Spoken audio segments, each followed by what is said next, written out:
আমার বাসায় টাকা রেখে, ব্যাংকে টাকা রেখে, আমার আমার অন্য সহকর্মীদের টাকা রেখে এই যে আমার বিকাশ স্টেটমেন্টটা দেখায় 2000 টাকা আছে, তো এইটাই কি আমার টাকা?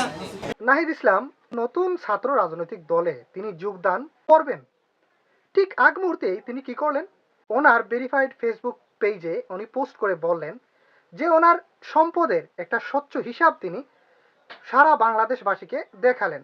ওনার ব্যাংক অ্যাকাউন্টে কত টাকা আছে এবং ওনার কয়টা ব্যাংক অ্যাকাউন্ট আছে, এগুলা তিনি ওই রাষ্ট্রীয় পদত্যাগের পরপর নতুন ছাত্র রাজনৈতিক দলে যোগদান করার আগে পুরো দেশবাসীর সামনে উন্মুক্ত করে দিলেন। কিন্তু বিষয়টা হলো, এই যে ছাত্র রাজনৈতিক নতুন একটা দল, সেখানে অনেকেই সেই দলটাকে স্বাভাবিকভাবে নিতে পারছে না। যেমন সেখানে বিএনপি রয়েছে, জামায়াত রয়েছে, জাতীয় পার্টি রয়েছে এবং ইসলামী আন্দোলন এর মতো আরো বিভিন্ন রাজনৈতিক দলগুলো রয়েছে, যারা প্রকাশ্যে এই ছাত্র রাজনৈতিক দলের প্রশংসা করলেও ভেতরে ভেতরে কিন্তু তারা এই ছাত্র রাজনৈতিক দলের ভালো কোনো কিছু চাচ্ছেন না।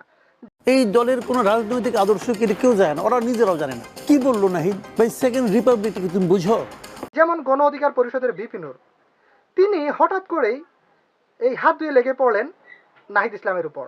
নাহিদ ইসলাম যে তার সম্পত্তির যে একটা স্বচ্ছ হিসাব প্রকাশ করলেন, সেটার উপর ভিপি নূর কোনো মতেই যেন তিনি সন্তুষ্ট হতে পারছেন না। এবং দেখা যাচ্ছে যে বিএনপির কিছু কতিপয় নেতাও এই নাহিদ ইসলামের বিরুদ্ধে খেপেছেন। তার সম্পদের স্বচ্ছ হিসাব নিয়ে তারা সন্তুষ্ট নন। তারা বিভিন্ন মহলে, বিভিন্ন জায়গায় প্রেস ব্রিফিং করার মাধ্যমে তারা দেশবাসীকে এটা জানাচ্ছেন যে নাহিদ ইসলাম যে সম্পদের যে হিসাবটা তিনি দিলেন, এটা স্বচ্ছ হতে পারে না। কারণ এটা উনি মাত্র একটা ব্যাংকের হিসাব দিলেন। ওনার যে গোটা সম্পত্তি রয়েছে, সম্পত্তি বলতে কি শুধু আমরা একটা ব্যাংকের অ্যাকাউন্টকে বুঝি? এভাবেই অনেকেই নাহিদ ইসলাম এর বিরুদ্ধে অপপ্রচার চালাচ্ছেন, যাতে করে নাহিদ ইসলাম তার নতুন দলকে নিয়ে একটা বিপদের সম্মুখীন হয়, একটা সমালোচনার মুখে পড়ে। অনেকেই এটা চাচ্ছেন, ভেতরে ভেতরে অনেকেই এটা চাচ্ছেন, কিন্তু প্রকাশ্যে তুষামোদী করছেন। কিন্তু বিষয় হলো, এই যে ছাত্র রাজনৈতিক দলটা রয়েছে, তারা কিন্তু আগামীর বাংলাদেশটাকে তারা সুন্দর করে গুছিয়ে তৈরি করতে চায়। বিশেষ করে এই দেশ যেভাবে ফ্যাসিস্ট মুক্ত হয়েছে, এই ফ্যাসিস্টের হাত থেকে এই দেশটাকে এবং এই দেশের সার্বভৌমত্বকে সুন্দর করে শক্তভাবে আঁকড়ে ধরতে তারা এই নতুন রাজনৈতিক দলটি গঠন করেন। এবং চাটুকারিতার মাধ্যমে যে দলগুলো গঠিত হয়েছে, যে দলগুলো চাটুকারিতা, পাচাটা এবং দালালির মাধ্যমে ক্ষমতায় ইতপূর্ব এসেছিল, এই দলগুলোর গতানুগতিক পদ্ধতিতে কিন্তু এই ছাত্র রাজনৈতিক দলগুলো কিন্তু হাঁটবে না। এই প্রতিজ্ঞাবদ্ধ হয়েই কিন্তু তারা নতুন ছাত্র রাজনৈতিক দল তারা গঠন করেছেন। তাদের আশা, তাদের চিন্তা চেতনা, তাদের দূরদর্শিতা সবকিছু একেবারে আকাশচুম্বী। তারা নতুন একটা রাজনৈতিক দলের মাধ্যমে বাংলাদেশকে একটা সুন্দর, সার্বভৌমত্ব এবং আধুনিক একটা রাষ্ট্রে তারা পরিণত করতে যাচ্ছেন। কিন্তু একটা কুচক্রী মহল সেটা তারা চাচ্ছে না। তারা বিভিন্নভাবে, বিভিন্ন দিক দিয়ে তারা এদের এই চাওয়া পাওয়াটাকে তারা ক্ষতিগ্রস্ত করার চেষ্টা করছে।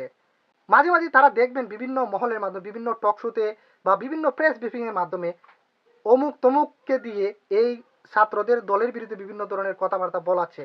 যেমন আমার এর আগের একটা ভিডিওতে আমি বলেছিলাম যে সাংবাদিক মাসুদ কামাল কিভাবে এই ছাত্র রাজনৈতিক একটা দলের বিরুদ্ধে তিনি ইনকিলাব জিন্দাবাদ এই স্লোগানের বিরুদ্ধে তিনি কিভাবে কথা বলেছেন, কঠোরভাবে একটা সমালোচনা করেছেন এই স্লোগানের। তারপরে বিপিনুরের মতো একজন ব্যক্তি, যাকে অনেকেই ভালোবাসার নজরে দেখে, ওনার মতো ব্যক্তিও এই ছাত্রদের দলের বিরুদ্ধে কথা বলতেছেন। এই নাহিদ ইসলামের সম্পদের স্বচ্ছতা নিয়ে কথা বলছেন। নাহিদ ইসলামের সম্পদের স্বচ্ছতা নিয়ে কথা বলা আর ওর দলের বিরুদ্ধে কথা বলা প্রায় সেম সেম। যদি নাহিদ ইসলাম মুখ থুবড়ে পড়ে, তাহলে তার দলটাও কিন্তু মুখ থুবড়ে পড়বে। এটা অনেকেই এটা কৌশল খেলতেছেন।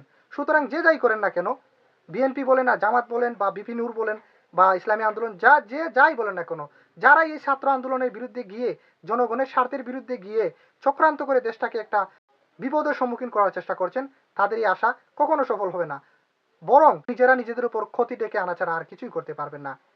সুতরাং এই দেশবাসীকে এই ছাত্র রাজনৈতিক দলকে সাপোর্ট করতে হবে, এদের পাশে থাকতে হবে এবং নতুন আগামীর সুন্দর এবং সম্ভাবনাময় সবুজ শ্যামল সুজলা সুফলা এই বাংলাদেশটাকে আবার সবাই মিলে একসাথে গড়ে তুলতে হবে।